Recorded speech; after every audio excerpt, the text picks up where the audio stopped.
Hello everyone, my name is Mary Bradford and I live in North County Cork, and I started writing a number of years ago when my children were small. It was a hobby back then, but as they got older and I got more time in my hands, I have turned to my writing in a more serious fashion. I have written many short stories and been successful. They've been published in anthologies, competitions, newspapers, magazines, and this really was very encouraging for me to continue on and maybe think about doing a novel. Of course, I never got an idea.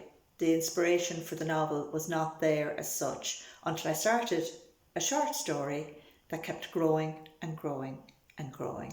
And out of that short story, I got my debut novel, My Husband's Sin.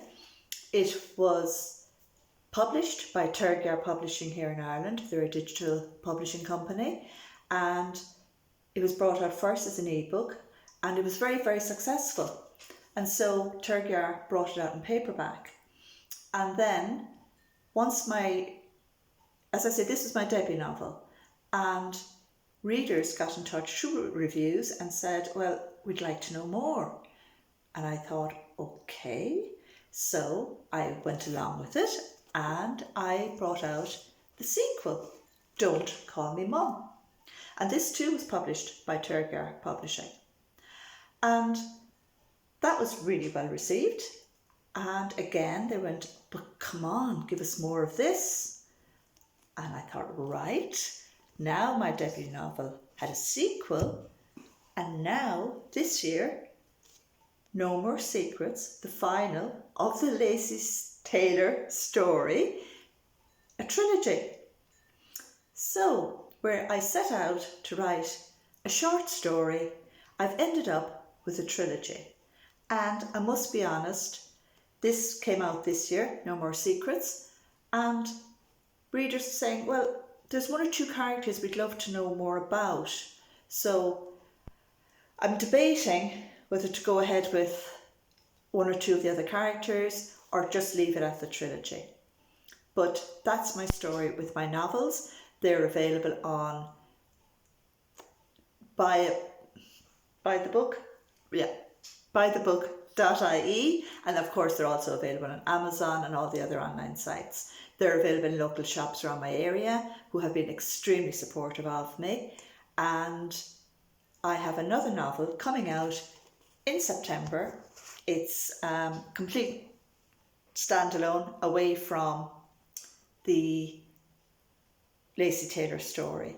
It's called To Live with a Stranger, and it was inspired by my grandmother's cottage where she lived in Churchtown in North County Cork, and my uncle lived there after she was living there, and he died a few years back, and I thought I need Creggan to be put into a story. It's a lovely little cottage. It's for all our family, it's happy memories, and I have done this, and I have incorporated it into my next novel, To Live with a Stranger.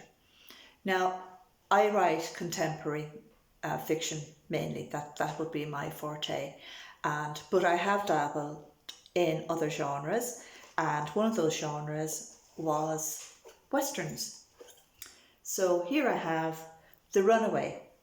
This was my first trip into the western genre, followed by Destiny. And the reason I went and dabbled in these, as I say, was because I was asked by Writers of the West, you'll see it at the end of them there, a Writers of the West novella. Writers of the West was a group of authors in America, and they were reviving the western genre, and they asked me would I write 2 novellas for them. I did so, and again I've been happy to say they are really much loved. And people talk about, have you favourite characters, have you favourite books, and I must say, even as much as I enjoyed writing my novels and the novellas, I think this one, The Runaway, has been one of my most favourite stories to tell, because when I was asked about writing westerns, well, I had to do my research like all writers. I had bought my books and I researched American 1800s and the whole lot. But all I had to go on with this story was the first line. And I had nothing else. I didn't know where this story was going. I didn't know what was involved, who was involved, or whatever. And the opening line is the only thing I had going, and that reads, "On the night his father killed his mother, Jed Harmon ran away from home." That's it. That's what I had. And I sat in front of the screen and I thought, okay, so why did he run away from home? Why did his mother die at the hands of his father? And that has always been my favourite. Of course, I am thrilled that I have my trilogy out there as well. And I'm very, very happy to say that there's more coming.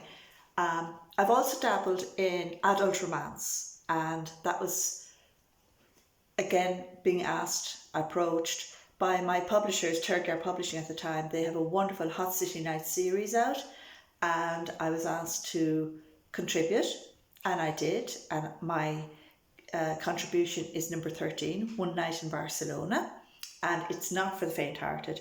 It is adult romance, so there would be a few serious love scenes in it, and I enjoyed it. I enjoyed trying out the different genres. And I also have another novella, the adult romance, called Once Upon a Weekend, and that was published this year. So even though I am a contemporary fiction writer, I also like to try different genres. It's a good thing to challenge yourself as a writer. It's a good thing to see what else is in you, get out of your comfort zone a little bit. For any of you that might be interested in considering creative writing, or maybe you're feeling, oh, where will I go next, or whatever. Sometimes by changing your genre, even if it's only in a short story, it can help you really to get your motivation back, to get your creative writing juices flowing. So with that, I'm going to say goodbye, and again thank you to Yvonne, and my books are available on Amazon and buythebook.ie. Take care of yourselves. Bye bye.